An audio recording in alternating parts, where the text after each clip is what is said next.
en cette journée importante d'actualité politique. J'ai envie de commencer avec vous, Jean-Daniel Lévy, bien sûr.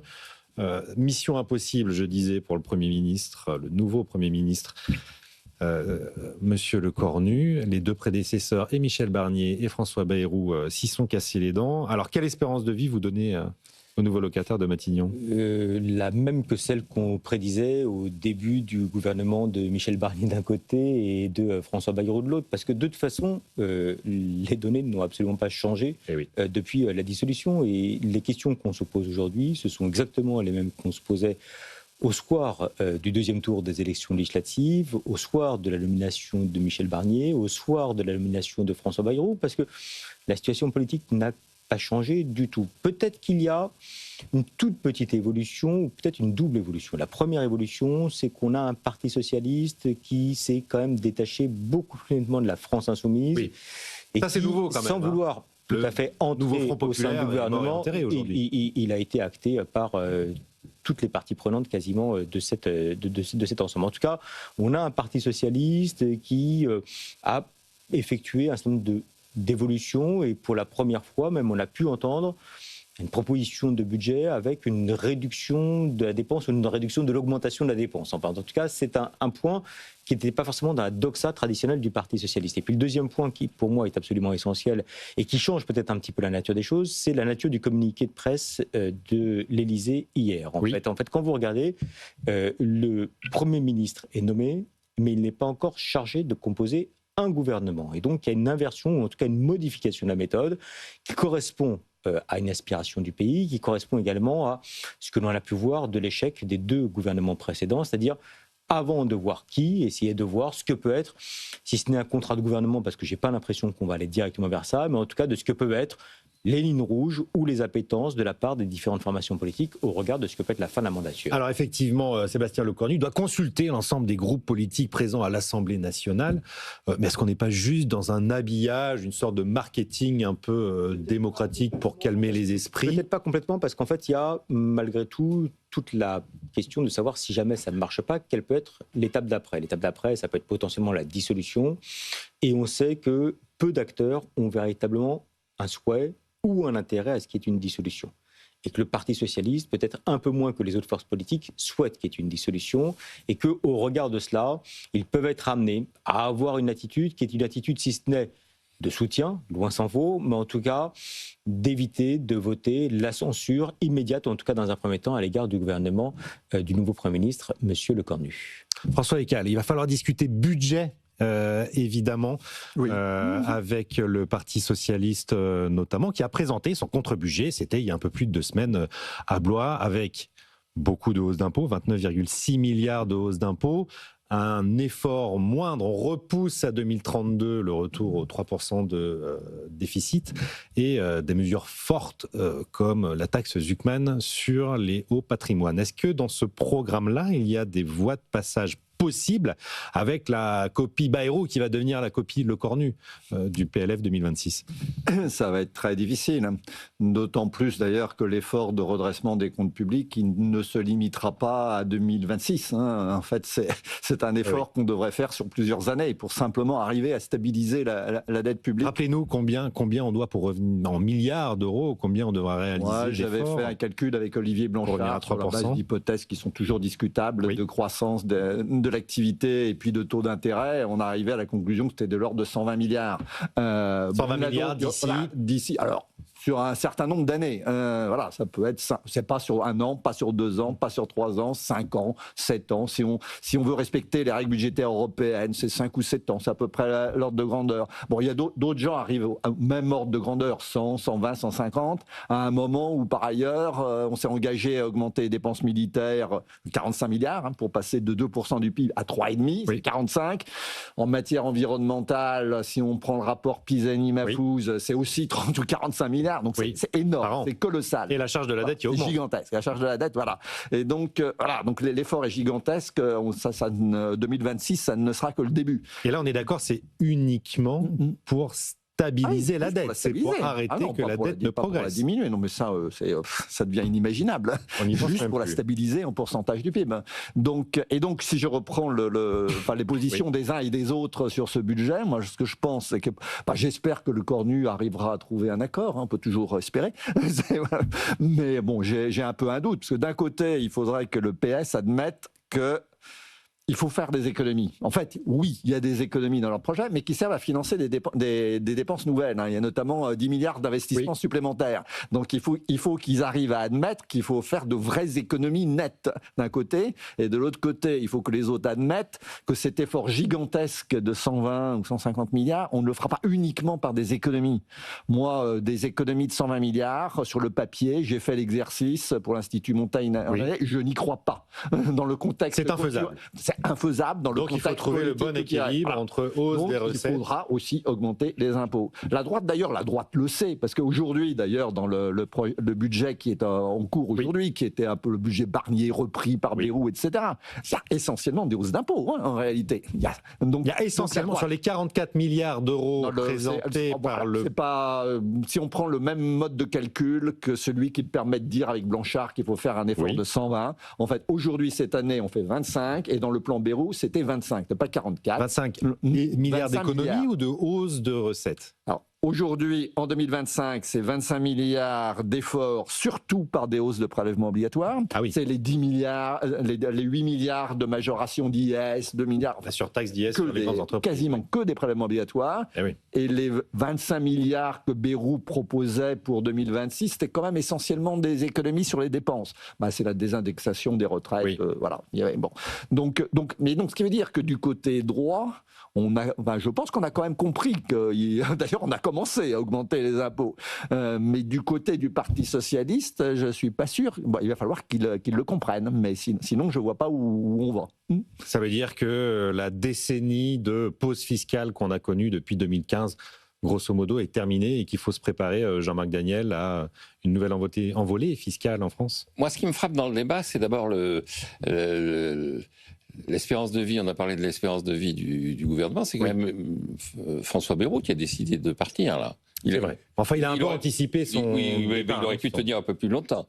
Et donc, il s'était donné comme objectif de tenir plus longtemps que Mendès France. C'est-à-dire que la référence, maintenant, c'est la 4e République. Absolument. C'est-à-dire, et je rappelle aux socialistes, à Olivier Faure et tout ça, que une des leçon qu'avait tirée de la 4e République Guy Mollet, qui était le leader du Parti socialiste de l'époque, c'était le 49-3. L'exigence absolue de Guy Mollet vis-à-vis de De Gaulle, c'est que De Gaulle raconte ça dans les Mémoires d'espoir, c'était limiter la durée du débat budgétaire, 70 jours, et la deuxième, c'est de faire un système dans lequel on n'a pas besoin d'une majorité, mais on prouve qu'il n'y a pas une majorité contre. Ne pas trouver une majorité pour, mais de prouver qu'il n'y a pas de majorité contre. Et ce matin, Olivier Faure, son lointain successeur, demande l'annulation du 49.3, l'effacement du 49.3. Ce qui prouve que... Trahison d'éclair. Oui, ça prouve aussi que le Parti socialiste, si c'était un parti de professeurs, a cessé d'être un parti de professeurs, du moins d'histoire, en tout cas. Bon. Mais pour revenir quand même à la situation actuelle, ce qui me frappe, c'est quand même deux choses. La première chose, c'est, on a parlé du débat budgétaire, personne n'y comprend rien. Les gens vous disent, on a fait 43 milliards d'économies. Encore une fois, vous prenez le commentaire basique, vous dites, j'ai fait 43 milliards d'économies, c'est-à-dire que la dépense publique est passée de 1700 milliards à 1722 milliards. Oui. Les gens, là aussi, alors c'est des professeurs... Ça demande un peu d'explication, les experts sont là pour ça. Là, un peu de pédagogie. Là, c'est des professeurs de mathématiques. C'est des professeurs de mathématiques qui ont disparu. C'est de l'arithmétique élémentaire. Quand on passe de 1700 à 1722, on augmente la dépense. Ça s'appelle le tendanciel, ça. Voilà. Alors après, et donc François l'a dit, après, ça dépend des hypothèses que l'on fait. Moi, j'ai fait des hypothèses avec Olivier Blanchard sur un tendanciel. Mais si je fais d'autres... Bon, tout ça est dans une confusion pas possible. Donc, je crois que l'élément clé, c'est de dire aux Français, une bonne fois pour toutes, que derrière tout ça, il y a le fait que le pays vit au-dessus de ses moyens, comme le disait Raymond Barre. Et la deuxième réflexion que je ferai, c'est est-ce que ce discours-là, les Français sont prêts à l'entendre. Et ce qui m'inquiète, c'est dans le bilan de très bonne question pour Jean-Daniel Lévy. Oui, et ce qui m'inquiète dans le bilan de Bayrou, c'est qu'il a gâché l'idée d'augmenter la quantité de travail.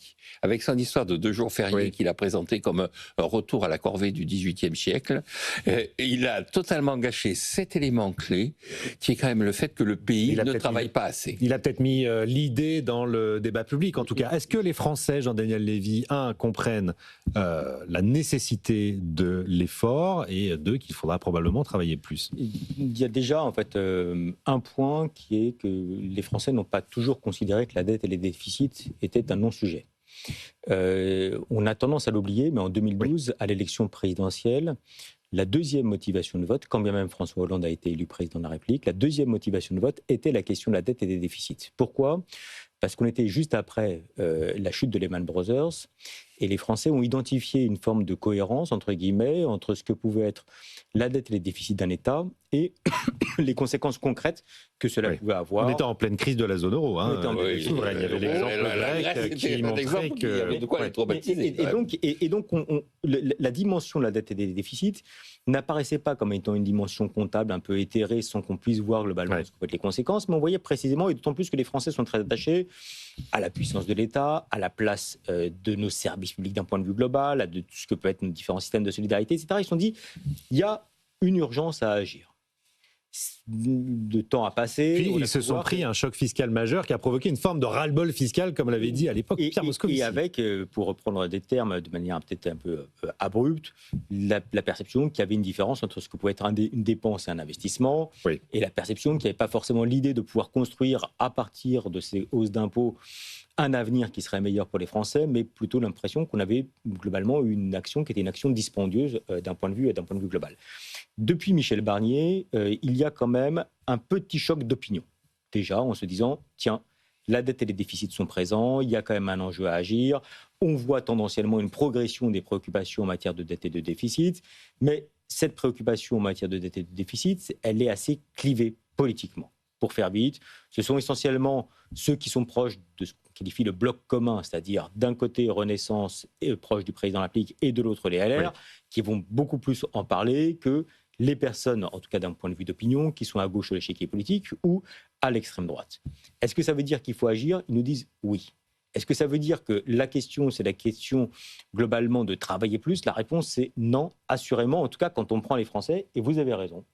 Il y a une focalisation extrêmement forte au cours de l'été sur les 2 jours fériés, à un tel point que nous avons... C'était un peu le chiffon rouge, effectivement, du budget. Plus d'un Français sur 2 qui ne déclarait pas qu'ils étaient opposés à cette mesure-là, mais qu'ils y étaient tout à fait opposés. Et que ce point-là a phagocyté l'ensemble de la réflexion et qui a même eu un effet contre-productif.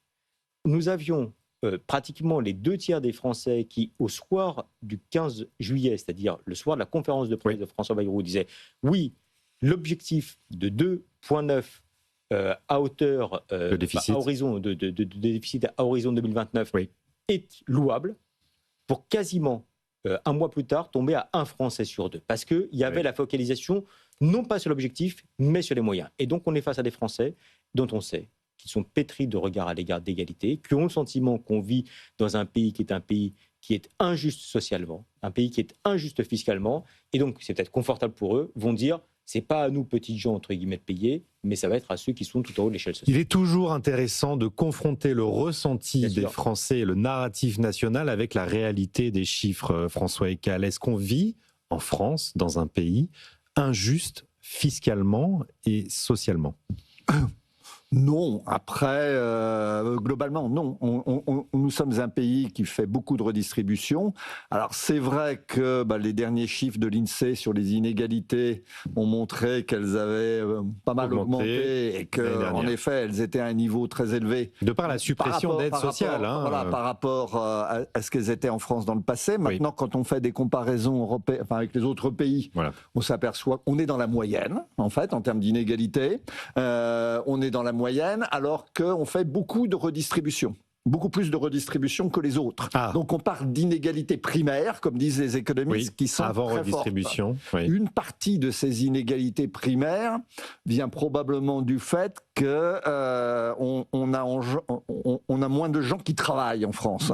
Et donc on a plus de gens qui soit sont totalement inactifs. Et donc ce qui rejoint la question du travail. Chômeurs, soit sont retraités, et donc mécaniquement ont des revenus plus faibles. Donc ça joue mécaniquement. Donc on a beaucoup. Après, pour ce qui est de la pauvreté, on a un taux taux de pauvreté qui a aussi augmenté là, en 2024, mais qui reste assez nettement, lui, inférieur à la moyenne européenne. Et quand on regarde d'autres indicateurs, comme ceux qu'aiment bien, par exemple, l'école Piketty, Zuckman, etc., qui est le pourcentage du revenu national détenu par les 1%, les plus riches, etc.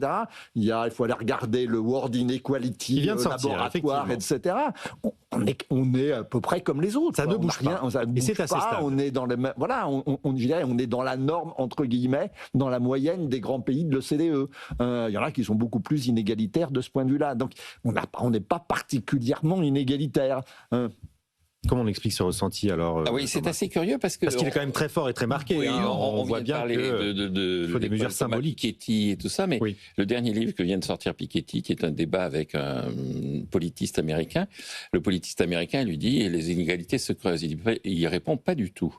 Le monde n'a jamais été aussi égalitaire. L'Europe et les États-Unis n'ont jamais historiquement, été. C'est vrai. Historiquement, on prend le début du XXe et le début du XXIe. Vous prenez le XVIIIe siècle, vous regardez, il y avait une aristocratie, les gens savaient lire ni écrire, il y avait de l'esclavage et tout ça. Vous regardez la société du 19e siècle, les gens qui étaient dans les mines et tout ça. Bon.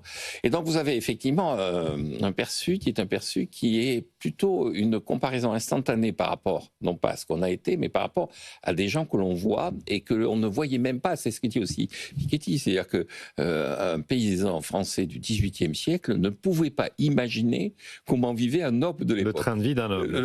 Alors que là, alors que tout est affiché sur les réseaux aujourd'hui. Bon. Et donc, et le deuxième élément, là aussi, c'est en France, parmi les critères d'égalité et d'inégalité que met en avant l'INSEE, il y a le fait qu'il y a beaucoup de services publics qui n'existent pas dans d'autres pays. C'est-à-dire que l'INSEE, il y a 50% de la redistribution qui passe par l'existence de services publics, une école publique, laïque, qui est toujours gratuite, alors que ce n'est plus le cas dans un certain nombre de pays. Un système de santé qui est très critiqué, mais qui est un système de santé où, effectivement, là aussi, il y a beaucoup d'éléments de gratuité. Donc, l'INSEE dit il y a beaucoup de choses qui sont des choses qu'on ne mesure pas avec les coefficients de Gini, là, les 1% qui détiennent 50% du patrimoine et tout ça, qui sont dans la vie quotidienne des facteurs. Et là aussi, l'INSEE met en avant, écoutez, vous regardez ce qu'était la vie il y a 50 ans, dans l'indice des prix, le téléphone joue un rôle marginal parce que les gens n'avaient pas le téléphone. Maintenant, qui n'a pas le téléphone? Et donc, il y a des facteurs d'inégalité dans le train de vie, dans le style de vie. Et ce qui est important, et alors là, on rejoint les travaux de notre économiste, qui est Antoine Fouché. Antoine Fouché qui s'est illustré en disant le travail ne paie pas assez. Mais quand on va au fond de ce qu'il raconte, il dit en réalité, le travail n'a jamais autant payé. Et il dit, écoutez, à l'heure actuelle, avec le RSA, on gagne ce que gagnait un smicard en 1970. C'est-à-dire avec le RSA, avec des obligations en termes de travail qui sont beaucoup moins importantes que celles d'un smicard de 1970, on gagne la même chose que lui. Ce qui a la différence, c'est qu'en 1970, on avait des perspectives. Effectivement, on n'avait pas le téléphone, mais on savait qu'on allait avoir le téléphone. C'est l'ascenseur social. C'est l'ascenseur social qui est en panne. Alors que là, maintenant, on n'a pas de perspective. Et pourquoi on n'a pas de perspective? Parce que c'est pas un problème en soi d'inégalité, c'est un problème de croissance. Le véritable problème maintenant dans les pays développés, et notamment dans la France, et c'est aussi le problème de la dette, c'est qu'il n'y a pas de croissance. Et j'en reviens à mon obsession, pour avoir de la croissance, il faut du travail productif, ou s'il n'est pas assez productif, du travail en plus grande quantité. C'est-à-dire qu'il faut travailler plus si on veut gagner plus. Et faire baisser le